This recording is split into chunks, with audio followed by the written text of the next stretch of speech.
Y nada, me gustaría agradecer a todas las personas en general, pero sobre todo a las personas de la Marea Azul, personas que realmente me habéis apoyado durante todo este fin de semana y entendéis lo que es el movimiento de la Marea Azul, que al final es el apoyo hacia las injusticias, en este caso hacia mi familia. Y nada, que estoy súper agradecida, que para mí ha sido bestial y que os lo agradezco de todo corazón. Suscribo absolutamente todas las palabras de mi hija. Quiero daros las gracias a ese gran movimiento. Hace unos días, hace concretamente un año, vosotros vinisteis a Málaga, hicisteis una concentración sin precedente alguno en la vida, nunca había ocurrido algo así, donde mostrasteis el rechazo a la mala praxis y a lo que está haciendo una productora de televisión contra mi familia, y por ello estoy eternamente agradecido. Así que os mando un beso enorme y, como siempre, aquí estamos con vosotros. Cosa que no tengo clara en absoluto, vamos, que lo tengo muy claro. Yo no sé cómo la Fiscalía General del Estado o incluso la misma niña no se ha puesto una denuncia contra la madre porque está violando su intimidad. Nosotros no podemos dar información de cualquier chaval, de forma que se pueda identificar las circunstancias que han tenido siendo como menor.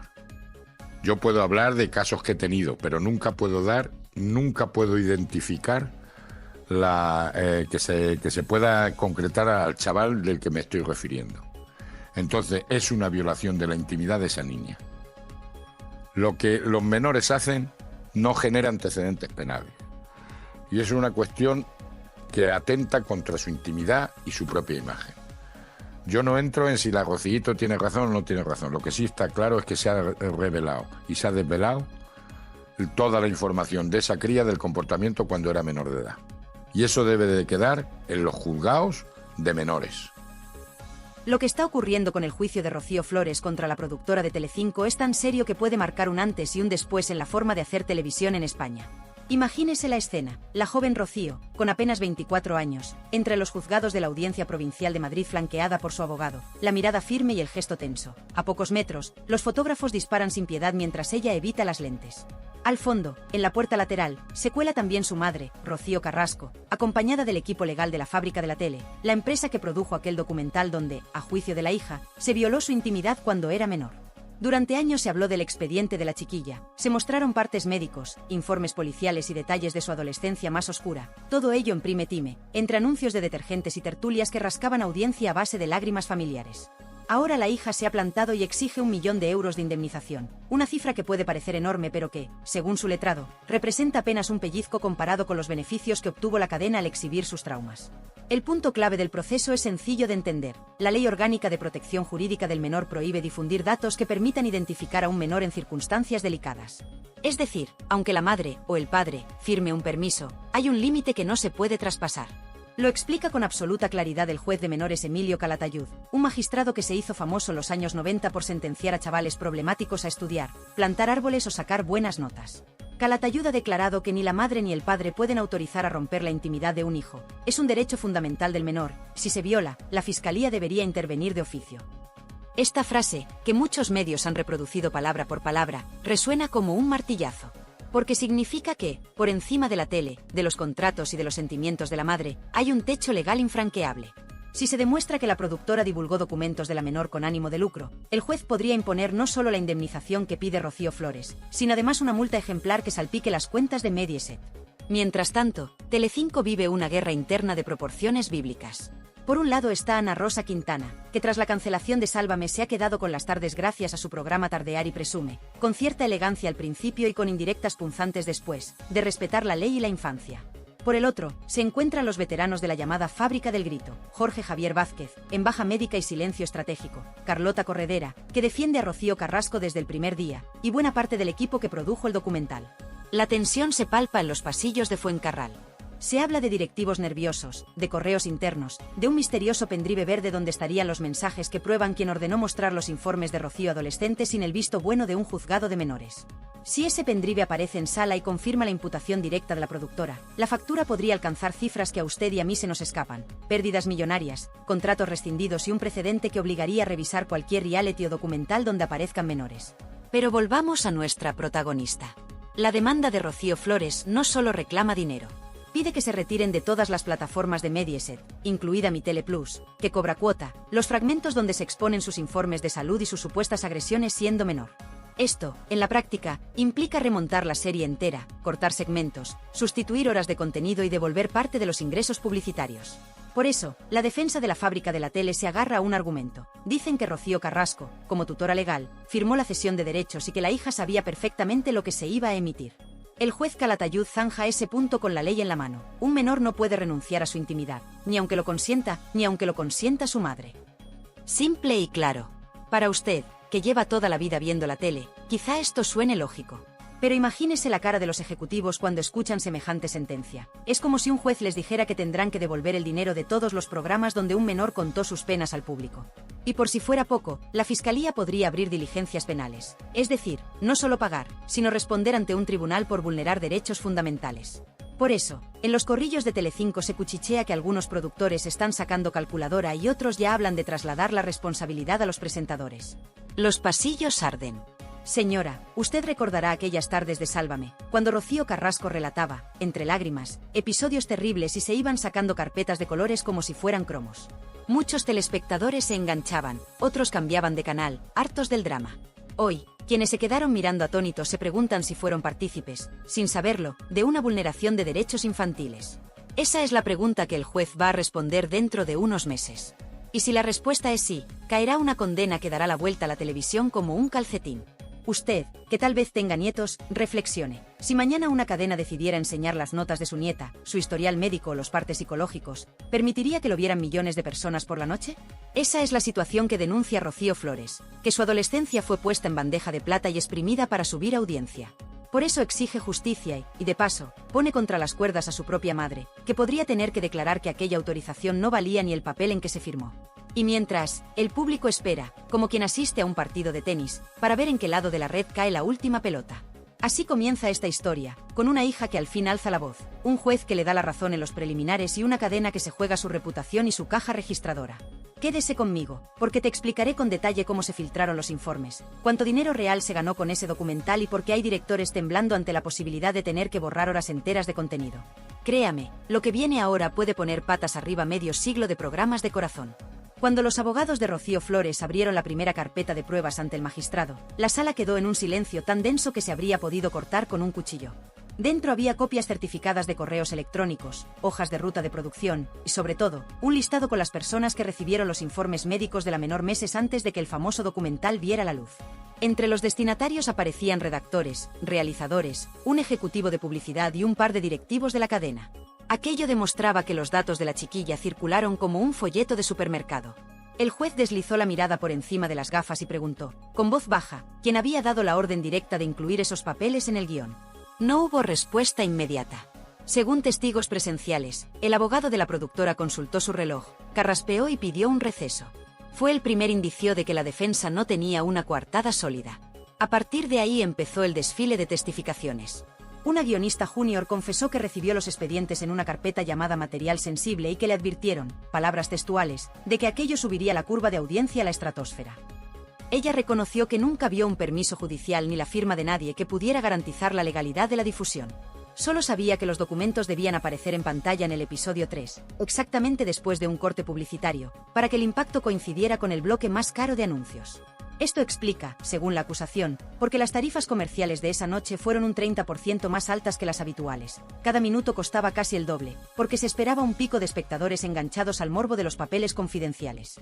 El equipo de Rocío Flores presentó además un informe financiero elaborado por una consultora independiente. El estudio comparaba la franja de audiencia de Telecinco antes y después de la emisión del episodio y calculaba un beneficio extra de 2,4 millones de euros en publicidad directa, más un 15% de aumento en suscripciones a la plataforma bajo demanda. Es decir, la cadena y la productora ganaron dinero no solo aquella noche, sino durante los meses siguientes, porque mucha gente se abonó para ver o rever el capítulo donde se aireaban los trapos sucios de una menor.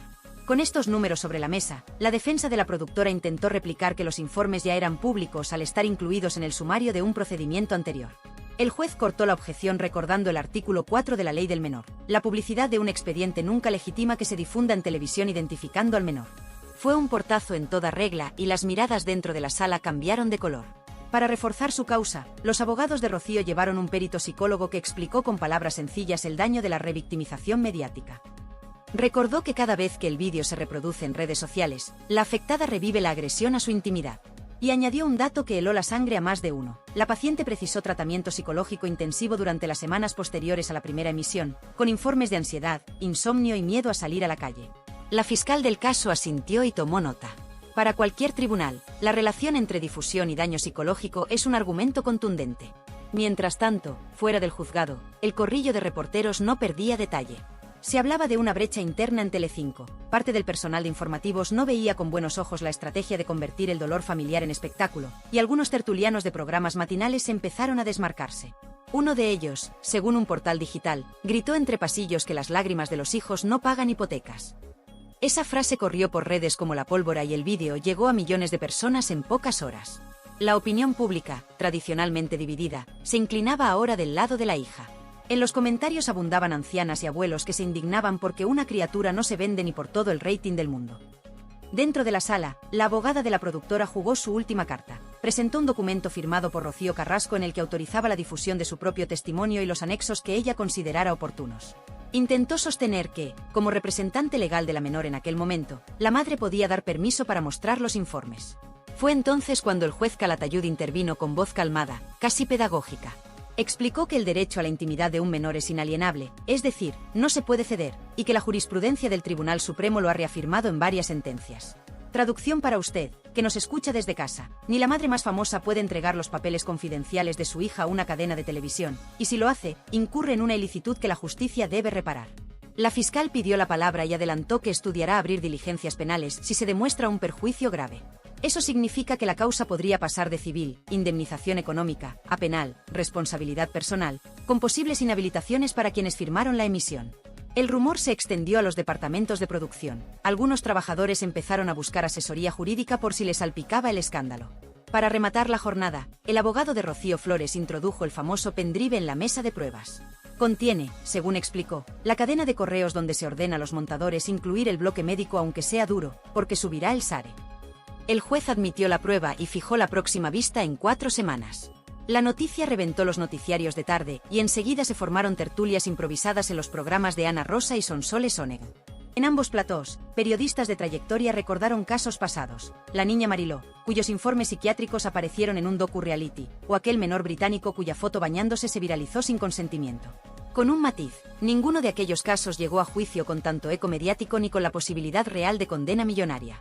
A estas alturas, el público mayor que nos sigue desde hace años está empezando a ver la televisión con otros ojos. Si gana Rocío Flores, cualquier madre o padre que exponga la salud de un hijo menor para engordar audiencias se lo pensará 2 veces. Y las cadenas, por supuesto, medirán con lupa cada documento que muestren. A muchos les parece de justicia. A otros, una amenaza a la libertad de información. Sea como sea, queda claro que el negocio de airear intimidades juveniles está contra las cuerdas. El juez tendrá la última palabra, pero hoy hemos entendido cómo se filtraron los informes, quién se benefició económicamente y por qué la balanza se inclina cada vez más hacia la hija que un día lloró detrás de las cámaras, mientras su vida privada ocupaba titulares. Queda mucha tela que cortar. La próxima jornada procesal promete resolver si el pendrive es auténtico, si la productora pudo evitar el daño y si la fiscalía actuará de oficio. Lo que está en juego no es solo una indemnización millonaria, sino el derecho fundamental de cualquier menor a que su historia clínica y sus conflictos familiares no se vendan como si fueran simples tramas de telenovela. Ahora, señora, usted tiene la información. Saque sus propias conclusiones y pregúntese, ¿vale todo por la audiencia? El eco del primer día de juicio todavía retumbaba cuando, a la mañana siguiente, los pasillos de Mediaset amanecieron con un silencio raro, de esos silencios que no son falta de ruido sino exceso de cautela. La tensión se notaba incluso en el bar de la esquina, donde la camarera advirtió que los tertulianos pedían el café con voz más baja de lo habitual, como si temieran que las paredes pudieran grabar sus comentarios. El motivo de aquella prudencia era sencillo, la aparición del pendrive verde y la confirmación, por parte del juez Emilio Calatayud, de que la fiscalía se estaba planteando intervenir de oficio. Aquella posibilidad convertía un pleito civil, que ya de por sí podía costar a la productora 1 millón de euros, en un procedimiento con consecuencias penales para quienes firmaron las escaletas del documental. Por primera vez desde que Rocío Carrasco pronunciara aquel "yo, si te creo", la balanza mediática se inclinaba con fuerza a favor de la hija, y las tertulias que durante años alimentaron su dolor ahora medían cada palabra para no agravar la herida. Esa misma mañana, las bolsas de estudios de mercado empezaron a mover informes internos. Un analista calculó que, si la condena obligaba a retirar del catálogo digital todos los episodios donde aparecían los informes de la menor, la plataforma bajo demanda perdería unos 7 puntos de visualización mensual, algo así como 150.000 euros de ingresos directos al mes. Esa cifra, traducida a la temporada completa, supondría cerca de 2 millones al año, sin contar la caída de reputación que podría afectar a contratos publicitarios a medio plazo. Para el gran público esas cantidades resultan mareantes, pero para la cadena son aún más preocupantes porque se suman a la indemnización reclamada y a los costes de abogados. De pronto, aquel momento televisivo que subió la audiencia casi un 30% podría transformarse en un agujero económico difícil de tapar. Por su parte, Rocío Flores permanecía ajena a las especulaciones financieras. La joven había decidido refugiarse en su círculo más próximo y, según deslizaron fuentes del entorno, solo salía para asistir a consultas psicológicas y preparar con su abogado la estrategia de declaración. El psicólogo presentado como perito en la vista previa recomendó que evitara redes sociales y programas del corazón para no reactivar el estrés postraumático. Sin embargo, en Twitter la polémica no descansaba. Los mensajes de apoyo superaban con creces a los que dudaban de sus motivaciones, y entre los usuarios de mayor edad abundaban comentarios de abuelas y abuelos que confesaban sentirse indignados al ver cómo se mercadeaba con la adolescencia de la chica. Esa ola de simpatía sorprendió a la propia defensa, que esperaba una reacción más tibia. El equipo legal entendió entonces que el juicio se estaba convirtiendo en una suerte de causa popular contra el exceso televisivo, un fenómeno parecido al que, décadas atrás, llevó a los tribunales el caso de la niña Mariló cuando una revista publicó su foto tras un intento de suicidio. Mientras los ánimos se calentaban en las redes, en el juzgado se concretaban los próximos pasos. El magistrado pidió a la cadena un inventario completo de los documentos íntimos emitidos, con copias certificadas y fechas exactas de emisión. Esa solicitud puso en marcha una carrera frenética en los archivos de la productora porque no bastaba con entregar los fragmentos visibles en pantalla. También había que aportar los planos usados de fondo, las incrustaciones gráficas y los inserts de audio donde se citaban diagnósticos médicos. Un responsable de archivo reconoció, en una conversación filtrada a la prensa, que el trabajo era gigantesco y que nadie lo había previsto cuando se montó la serie. El temor no se debía únicamente a la multa, sino a la posibilidad de que el tribunal considerara que la falta de inventario completo era un intento de ocultación y agravara la condena. En paralelo, los programas de la mañana se vieron obligados a cambiar guiones sobre la marcha. Ana Rosa Quintana abrió su magazín con la noticia judicial, y mirando directamente a la cámara, lanzó una frase que recorrió los portales de internet en cuestión de minutos. Aquí respetamos la ley, la criatura primero y la audiencia después. Fue un dardo tan claro que varios comentaristas interpretaron la frase como una ruptura definitiva con la vieja fórmula de fabricar reality a partir del dolor infantil. Esa postura molestó a las figuras del antiguo Sálvame que defendían la línea editorial del documental. Entre ellas, la propia Rocío Carrasco, que a través de su abogado reiteró que la intención nunca fue perjudicar a la hija sino narrar su propia verdad. Sin embargo, el argumento perdió fuelle cuando el juez recordó que el derecho a la intimidad de un menor no puede sacrificarse en el altar de ninguna causa, por justa que sea. La frase del magistrado, sencilla y lapidaria, resonó fuera del juzgado con fuerza de sentencia moral. El interés de la madre no prevalece sobre la dignidad de la hija. Lentamente, la opinión pública fue asimilando esa idea. Ya no se trataba de decidir quién mentía o quién decía la verdad en el seno de aquella familia rota, sino de reconocer que había límites que no podían cruzarse. Entre el público mayor, especialmente mujeres que habían criado hijos y ahora cuidaban nietos, la simpatía hacia Rocío Flores crecía a la velocidad con la que se comparten los vídeos de recetas en los grupos de WhatsApp. Algunas escribieron cartas a periódicos locales donde aseguraban comprender los errores de juventud de la chica y reprochaban a la televisión que los exhibiera para aumentar la cuota publicitaria. Un semanario de amplio tiraje entre jubilados dedicó su editorial a preguntar si las lágrimas adolescentes deben cotizar en bolsa. La pregunta, retórica, reflejaba el clamor de una generación que acepta el cotilleo pero no la explotación de la infancia. Dentro de la cadena, los ejecutivos empezaron a preparar un plan de contingencia. Se barajó emitir un comunicado pidiendo disculpas públicas en caso de condena, algo inédito en la historia reciente de la televisión del corazón. También se estudió un posible acuerdo extrajudicial para detener la sangría reputacional, pero los abogados de Rocío Flores, alentados por la dirección de la Fiscalía, no parecían dispuestos a rebajar el pulso. Consideraban que la disculpa solo tendría valor si iba acompañada de una reparación económica y de la retirada inmediata de los vídeos. Entre bambalinas, se filtró que algunos patrocinadores titulares del docuserie estaban revisando cláusulas de reputación corporativa y podrían exigir compensaciones si el tribunal confirmaba la vulneración de derechos fundamentales. A las marcas, cada vez más sensibles a la imagen social, no les conviene verse asociadas a un caso de explotación infantil televisiva. En la tertulia de sobremesa de ese mismo día, un veterano periodista recordó que hace 20 años se emitían programas donde se divulgaban diarios íntimos de menores con la excusa de ayudar a las familias. Entonces nadie dijo nada. Hoy, con las redes convertidas en tribunales paralelos, un error se amplifica de forma imparable. La reflexión final del tertuliano quedó flotando en el plató. Quizá este juicio sea el último aviso para una tele que todavía confunde dolor con espectáculo y audiencia con impunidad. Nadie lo contradijo. Las cámaras cerraron plano y pasaron a publicidad, pero la frase quedó resonando entre los espectadores. Entre ellos, miles de señoras que, como usted, valoran el cotilleo siempre y cuando no cruza la raya que separa la información del abuso. Así avanza el proceso. La siguiente vista fijará si el pendrive verde es auténtico, quien firmó la orden de emitir los informes y cuánto debe pagar la productora si se confirma la vulneración. En la calle, los taxistas comentan el caso, los comerciantes lo cuentan en la puerta de las tiendas y los jubilados lo debaten en los parques. La pregunta es una y cada día suena más fuerte. ¿Debe la tele pedir perdón cuando se enriquece con los secretos de un menor? El tribunal responderá con toga y mazo, pero la opinión pública, esa que nunca olvida, ya ha empezado a dictar sentencia. La semana siguiente, cuando Rocío Carrasco salió de su portal rumbo a Telecinco para grabar una defensa de urgencia, descubrió que los tiempos habían cambiado. No había aplausos, ni vítores, ni pancartas de apoyo. Solo unos pocos curiosos, algunos cámaras y un par de vecinos que, sin ánimo de esconderse, cuchicheaban que ahora la víctima es la niña y no la madre. Ese cambio de clima era un termómetro perfecto de la tormenta que se había desatado en la opinión pública. Porque, mientras el juicio avanza, la balanza mediática se inclina día a día a favor de Rocío Flores. Y eso, señora, no es casualidad, es la consecuencia de ver, en directo, cómo una madre intenta justificar que la intimidad de su hija menor fuese material de prime time. Los datos de audiencias lo dejan claro. Cada vez que un programa recoge las palabras del juez Emilio Calatayud o los argumentos del abogado de Rocío Flores, las curvas suben.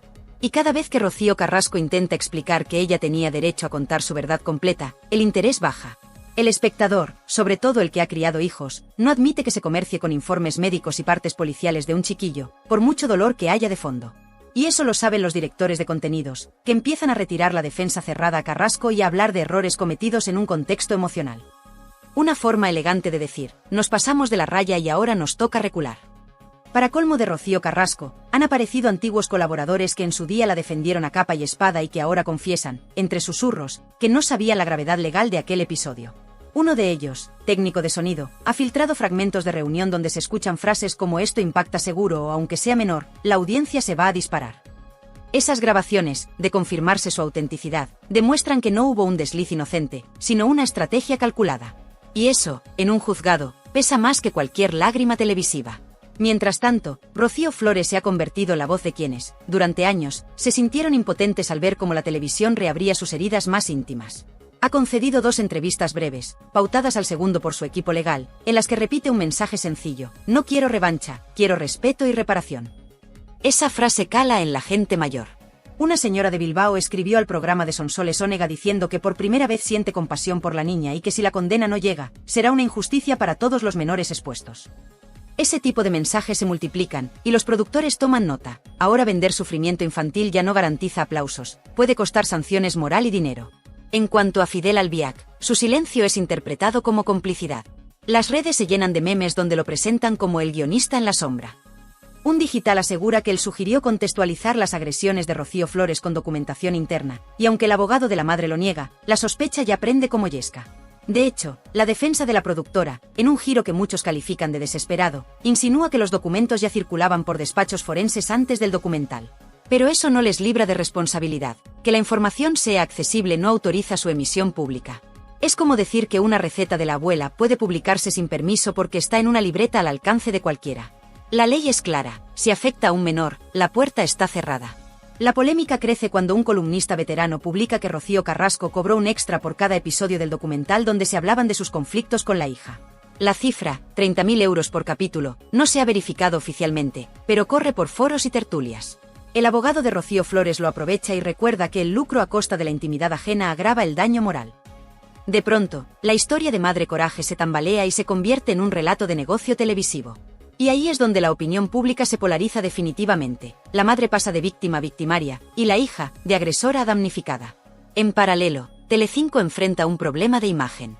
Los patrocinadores de productos para mayores de 50, cremas para articulaciones, complejos vitamínicos, seguros de salud, están inquietos.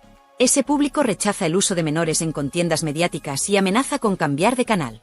Los departamentos comerciales lo saben y presionan para que la cadena emita un comunicado de disculpa antes de que el veredicto llegue. Ana Rosa Quintana lo sugiere en directo: quizá haya llegado el momento de reconocer que todos aprendemos lecciones y rectificamos. Los espectadores aplauden, y la frase se viraliza con la etiqueta almohadilla rectificar es de sabios. Sin embargo, desde los pasillos donde se fraguó el documental nadie está dispuesto, todavía, a entonar el mea culpa. Y en medio de todo, el juez Calatayud sigue marcando el compás. Ha ordenado que un perito informático analice el pendrive verde y verifique la autenticidad de los correos. Si se comprueba que la orden de emisión partió de altos mandos, esos ejecutivos podrían responder con su patrimonio personal. Eso explica que muchos corbatas de la cadena pasen la mañana hablando con abogados.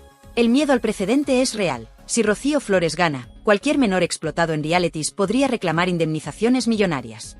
Y los accionistas ya hacen cuentas, porque la reputación cuesta más de reparar que un plató nuevo. Para nuestra audiencia mayor, la lección emerge cristalina. Cuando la tele cruza la línea roja de la intimidad infantil, termina pagando. Quizá tarde, pero paga. Por eso la calle respalda a Rocío Flores. No porque crean que fue una hija perfecta, nadie lo es, sino porque entienden que los episodios de violencia doméstica o los informes psiquiátricos de un adolescente no son combustible para entretener. Esa es la clave de la querella y el motivo por el que la Fiscalía se inclina a intervenir, proteger al menor por encima del show. Las próximas sesiones del juicio serán decisivas. Se revisarán los contratos de cesión de derechos, se comparará la letra pequeña con la ley del menor, y se definirá si la productora actuó con dolo o negligencia grave. El juez decidirá si la indemnización de 1 millón de euros es suficiente o si hace falta más para reparar el daño y disuadir a futuras productoras. Entretanto, Rocío Carrasco afronta una paradoja. Su intento de sanar exponiendo su verdad podría acabar abriendo una puerta a la condena de la cadena que la arropó. Y la hija, a quien muchos tacharon de cruel, podría convertirse en símbolo de un límite necesario. En el banco del parque, las señoras comentan que nunca imaginaron ver a Rocío Flores con la opinión a favor y a su madre en el punto de mira. Pero así son los giros mediáticos. La moral pública se mueve con el viento de la justicia. Y en este caso, el viento sopla fuerte hacia una sentencia que siente las bases de una nueva responsabilidad televisiva. Si eso ocurre, los hijos mediáticos de mañana tendrán un escudo que la hija de hoy ha tenido que forjar con su propio dolor. La mañana del cierre de pruebas comienza con un cielo encapotado que parece anunciar tormenta sobre el edificio de la Audiencia Provincial. Dentro, las bancadas están completas, reporteros, asesores financieros, ejecutivos de la cadena que han acudido para conocer de primera mano qué cantidad deberá reservar el Departamento de Contabilidad si la condena se confirma. No hay espacio para respiraciones profundas ni para pañuelos de consolación. El juez Calatayud toma asiento con el semblante de quien se dispone a señalar un cambio de era y concede la palabra al Ministerio Fiscal. La fiscal, que apenas había intervenido hasta entonces, arranca con una frase calculada para sacudir a la prensa. Explica que la vulneración de la intimidad de un menor no prescribe con la excusa de la audiencia ni con la firma complaciente de un progenitor. Añade que el tratamiento mediático de la hija de Rocío Carrasco ha sido, en sus palabras, invasivo, sostenido y con ánimo de lucro. No usa tecnicismos incomprensibles, se dirige a un público general que entenderá perfectamente la gravedad de la acusación. Tras ella, el abogado de Rocío Flores despliega un dossier de papel reciclado cuyas páginas llevan, en la esquina, el sello de la consultora financiera independiente. Con voz serena detalla que los cortes publicitarios insertados en la emisión de los informes médicos incrementaron la facturación en un 40% respecto del bloque equivalente la semana anterior. Lee, sin alzar el tono, la cifra total obtenida en aquel horario vespertino, 2.400.000 euros. Explica que esa ganancia es el núcleo de la indemnización reclamada, multiplicada por el daño moral cuantificado por el perito. Concluye diciendo que la dignidad de un adolescente no vale menos que un pico de audiencia y que el dinero reclamado es cifra mínima para reparar una vulneración máxima. Llega el turno de la defensa de la productora. Su portavoz repite que la madre dio consentimiento y que la hija, mayor de edad en el momento de emisión, nunca pidió la retirada inmediata del contenido. Intenta sostener que el documental tenía valor social, que ayudaba a visibilizar la violencia intrafamiliar. El juez lo interrumpe. Quiere saber si habían consultado a la Junta de Protección del Menor antes de programar los informes psiquiátricos.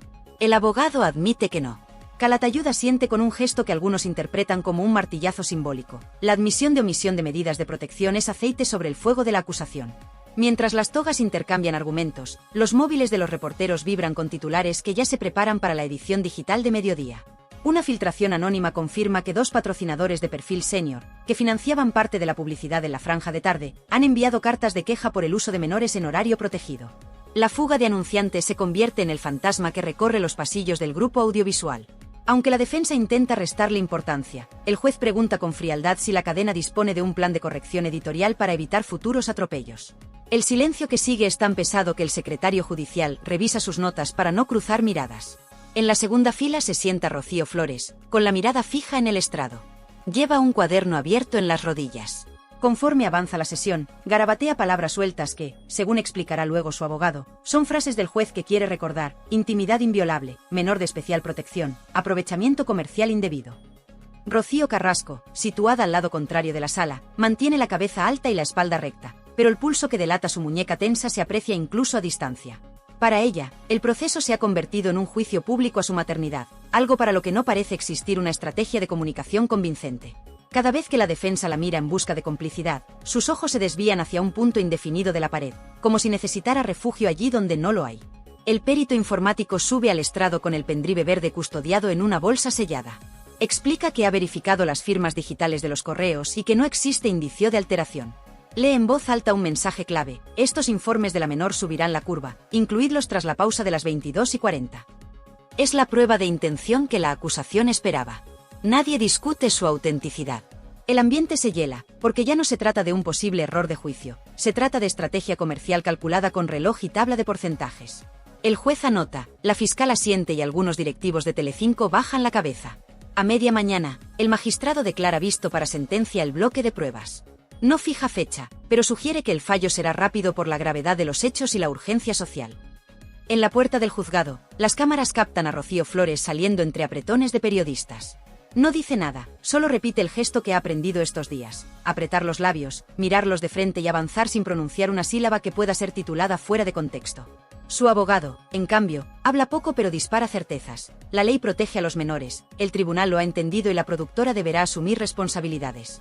Dentro de la cadena, circula ya un correo que ordena revisar cualquier contenido donde aparezcan menores, un reconocimiento tácito de que la vía del todo vale ha quedado cerrada. Mientras tanto, la opinión pública termina de tomar partido. Programas matinales, tertulias vespertinas e incluso debates de radio veterana se posicionan. La mayoría afirma que la chica tiene razón. Los paneles de audiencia reflejan que el público mayoritario, especialmente el de más de 60 años, cambia de canal cuando se justifica la exposición de menores y se queda cuando se condena. Las curvas demográficas muestran un castigo claro a la productora y un respaldo a Rocío Flores. Los anunciantes siguen esa tendencia y algunos directivos empiezan a sopesar cambios drásticos en la programación, temerosos de que la sentencia arrastre demandas en cadena. Cuando el reloj del juzgado marca las 2 de la tarde, la jornada concluye. Pero fuera, en las redes y en las redacciones, la marea de titulares ya se mueve. La palabra más repetida es precedente.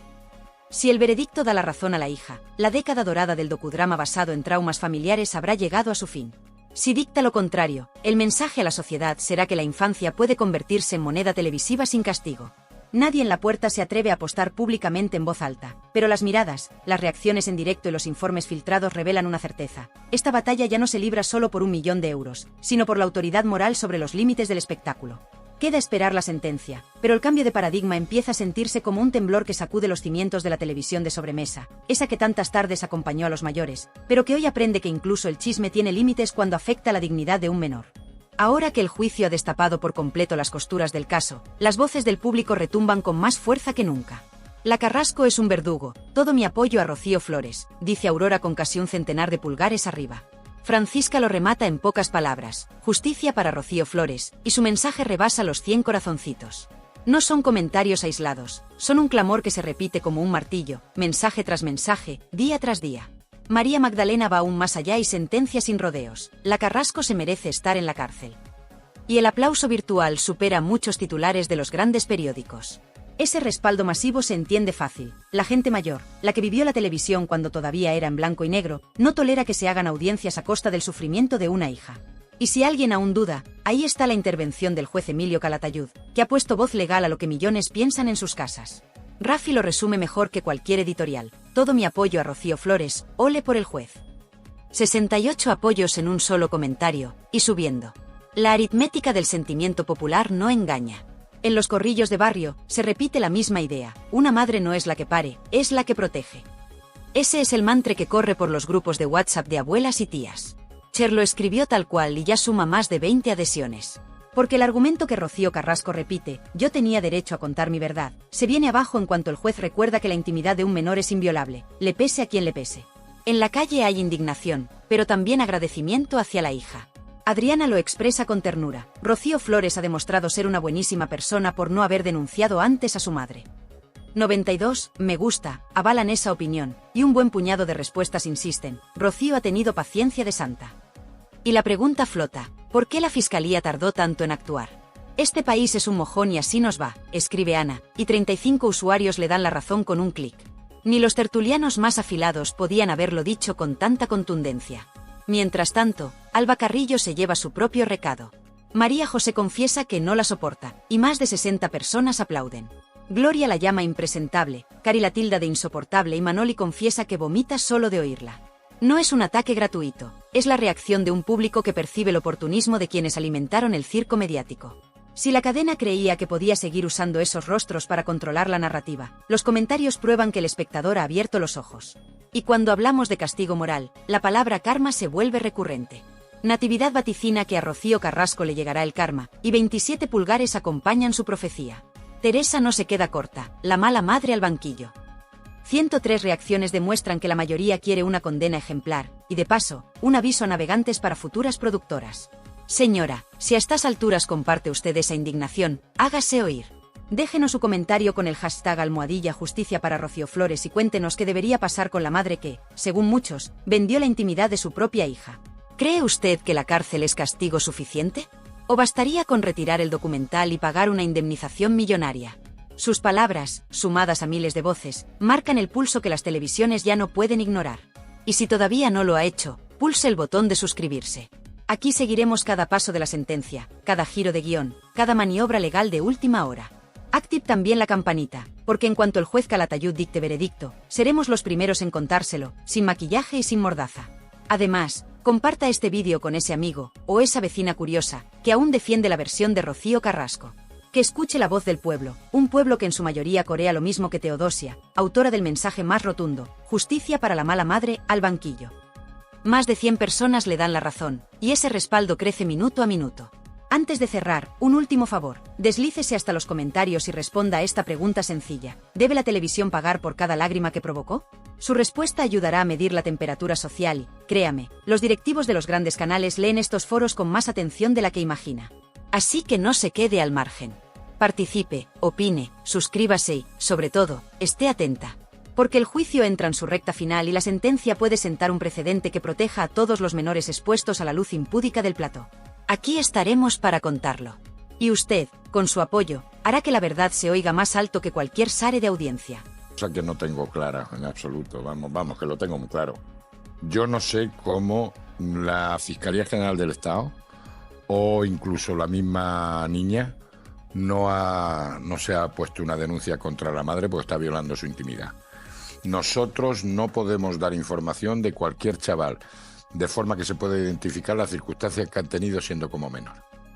Yo puedo hablar de casos que he tenido, pero nunca puedo identificar que se pueda concretar al chaval del que me estoy refiriendo. Entonces, es una violación de la intimidad de esa niña. Lo que los menores hacen no genera antecedentes penales. Y es una cuestión que atenta contra su intimidad y su propia imagen. Yo no entro en si la Rocíito tiene razón o no tiene razón. Lo que sí está claro es que se ha revelado y se ha desvelado toda la información de esa cría del comportamiento cuando era menor de edad. Y eso debe de quedar en los juzgados de menores. Y nada, me gustaría agradecer a todas las personas en general, pero sobre todo a las personas de la Marea Azul, personas que realmente me habéis apoyado durante todo este fin de semana y entendéis lo que es el movimiento de la Marea Azul, que al final es el apoyo hacia las injusticias, en este caso hacia mi familia. Y nada, que estoy súper agradecida, que para mí ha sido bestial y que os lo agradezco de todo corazón. Suscribo absolutamente todas las palabras de mi hija. Quiero daros las gracias a ese gran movimiento. Hace unos días, hace concretamente un año, vosotros vinisteis a Málaga, hicisteis una concentración sin precedente alguno, en la vida nunca había ocurrido algo así, donde mostrasteis el rechazo a la mala praxis y a lo que está haciendo una productora de televisión contra mi familia, y por ello estoy eternamente agradecido. Así que os mando un beso enorme y, como siempre, aquí estamos con vosotros. Y nada, me gustaría agradecer a todas las personas en general, pero sobre todo a las personas de la Marea Azul, personas que realmente me habéis apoyado durante todo este fin de semana y entendéis lo que es el movimiento de la Marea Azul, que al final es el apoyo hacia las injusticias, en este caso hacia mi familia. Y nada, que estoy súper agradecida, que para mí ha sido bestial y que os lo agradezco de todo corazón. Suscribo absolutamente todas las palabras de mi hija. Quiero daros las gracias a ese gran movimiento hace unos días, hace concretamente un año.